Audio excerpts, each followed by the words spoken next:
Looks like we'll finally get to see you this episode, Carrie. That's awesome. Alright, let's get this going. What's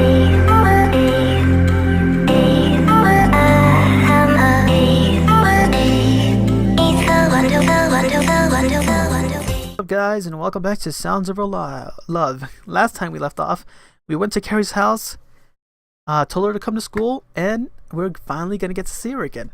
So let's continue. As she approaches, oh wait, I can go back? I didn't know I can go back and forward. No, I don't want to save it. Okay, look, I can go back. This is, look, I can go all the way back, and then, oh, that's cool. I didn't know I can go back. That's too late for me to do that now, but you know, you skip some stuff. So okay, let's continue this then. The sight brings a smile to my face. It usually would, but this time means a lot more to me than any of those ever could. I managed to reach out to her. She came. Her expression, however, does not match mine. She still carries a troubled expression as she advances further down the street. If one thing is for sure, there's still a lot of work to do before we can make things right, if that's even the right word. All the issues, all the problems that caused this situation are still here. Carrie is still upset. Good morning. Good morning, Carrie. Part of me wants to ask how she's feeling, in spite of knowing the answer. I'm fine, she'll say. That's all it is. Fine. Fine. It's just a synonym for not good. A quick answer to get people off your case. Carrie knows how concerned I am, but prying into her feelings now would not benefit either of us. Today, I want her to feel normal, to experience a day of school like we usually would. Upsetting her by getting into the subject of her parents would just make my efforts all for nothing. Instead, I opt for just ushering her along with me to begin our day of school. I think we should get going. We're going to be late otherwise. Okay. I expect her to apologize for being late, but it doesn't really matter to me. Carrie and I begin our slow walk to school, despite having the clock working against us, but we're not in any rush.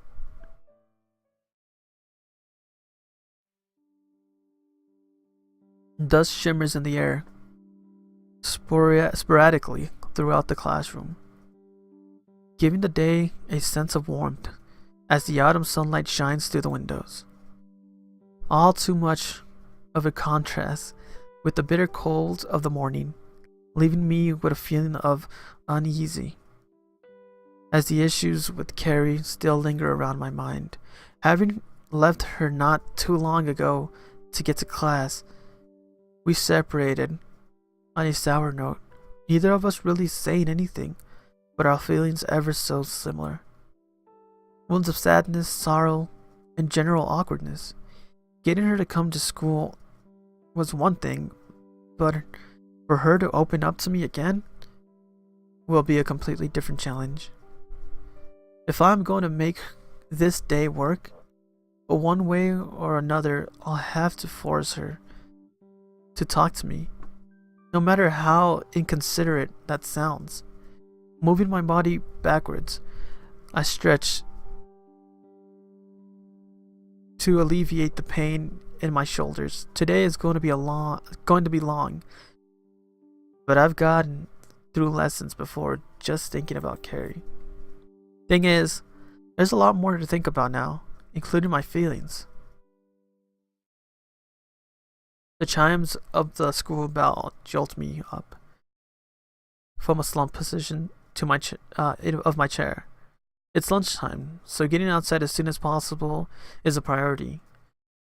I want to meet Carrie outside her classroom for once.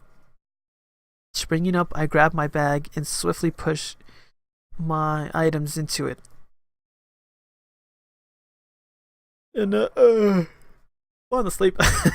I'm I'm really tired. I woke up like recently, like less than an hour ago. I woke up, so I'm kind of tired. I usually, like I've said before, I usually record these episodes as soon as I wake up. So I apologize if I yawn. But I probably won't yawn again. Um, in a disordered manner. These are things I have no time to be concerned about. I managed to be one of the first people out of the class, but it's expected that these who sit near the front will always have the upper hand. Terry's class isn't much of a distance away.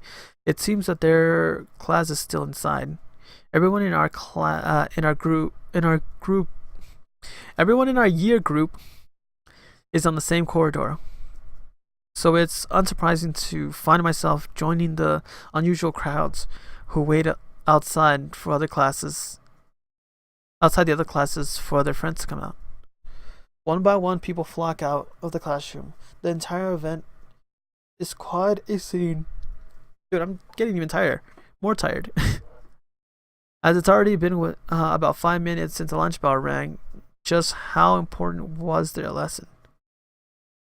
That's true.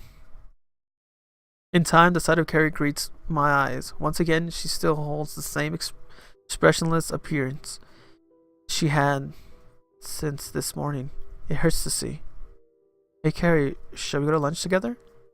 Sorry, I need to catch up with some work. Oh, that's sad. I'm going to copy a friend. As soon as I open my mouth, Carrie seems to go into a state of shock. Her words sound untruthful, as if she forced out the first excuse she could think of. As depressing as it is, the reality is that I'm the only person she speaks to in this school. She wouldn't have the audacity to copy off someone within her class. If she's not ready to speak, it's fine. The entire action itself, going back on what I previously decided upon earlier, forcing her to speak to me, would probably send her into another state of shock. I'll let her go for now. Alright, Carrie. I turn around, leaving Carrie behind me as I join the students from her class heading towards the cafeteria. Whether Carrie wanted me to object or not, I'm unsure. However, she won't be able to get away from me this easily. Letting our friendship dissipate like this isn't something I want to allow. I find myself sitting in the cafeteria, clutching the sandwich in my hand. A little earlier, the guy sitting in front of me got into a fight with one of the other younger students over who'd get the last beef sandwich. I'm not really sure why these things are so popular. You enjoyed the sandwich. You better be. You enjoying that sandwich? You better be. I was wounded pretty bad back there. He didn't even touch you. Can't you just let me pretend for a minute? School is pretty boring, man. To be honest, he is right. Having to sit there without Carrie is quite agonizing. A distressful experience. Putting my entire state of mind into a flurry. Even though yesterday I sat alone in class, being here with this guy isn't much better at all. Are you listening, mate? Sorry, can you repeat yourself? I was saying that if they introduce lamb into the school sandwiches, there's plenty of sheep in Wales, aren't there? I wouldn't know. I've never been. I'm not even Welsh. Neither have I, man. But just a thought, you know? It seems this guy is pretty invested in sandwiches.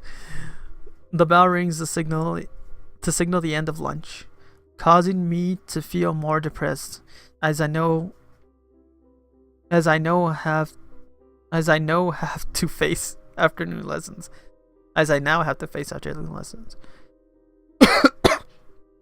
Whilst listening to the mundane talk of my classmates, I decided to try again with Carrie. The idea is to walk her home, pretty bold in itself, but I know for a fact that she's not going to be compliant. Dragging her out by hand is one option, although the action seems really dodgy and disrespectful to her. In a way, it might show her how much effort I'll put into being there to support her. What could go wrong? Every time somebody says what could go wrong, it always goes wrong. The class is filled with the uniform aura of apathy.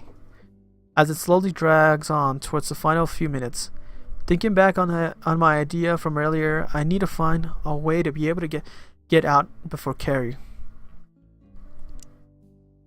It can't be guaranteed that her class will get let out late again, so I really don't want to miss her.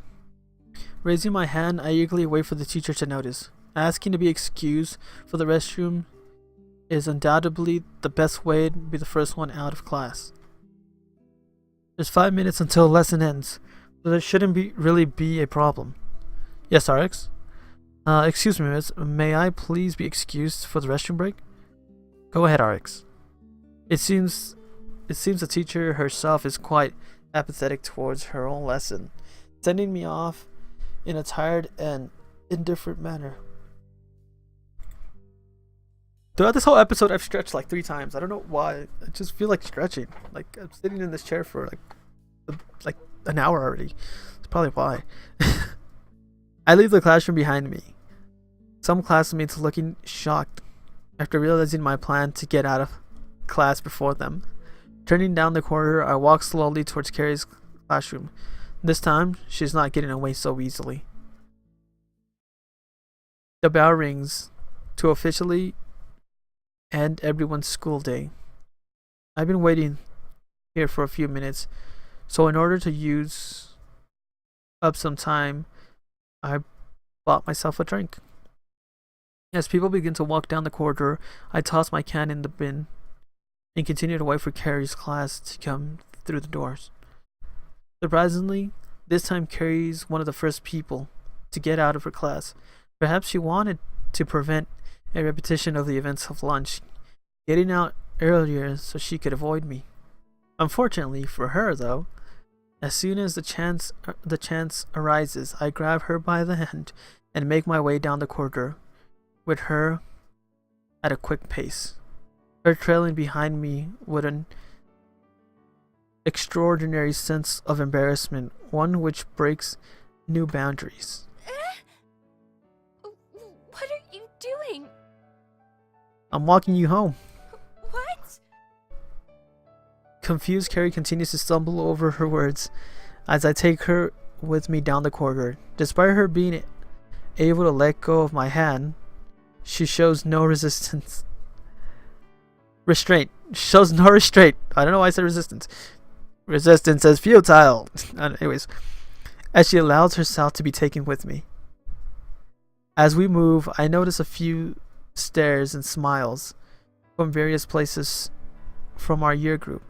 Even sounds of lighthearted laughter can be heard. Different from how Carrie was treated before, I can only assume that they find this event funny in a friendly manner. Where are we going? Your house. I told you, I'm walking you home, didn't I?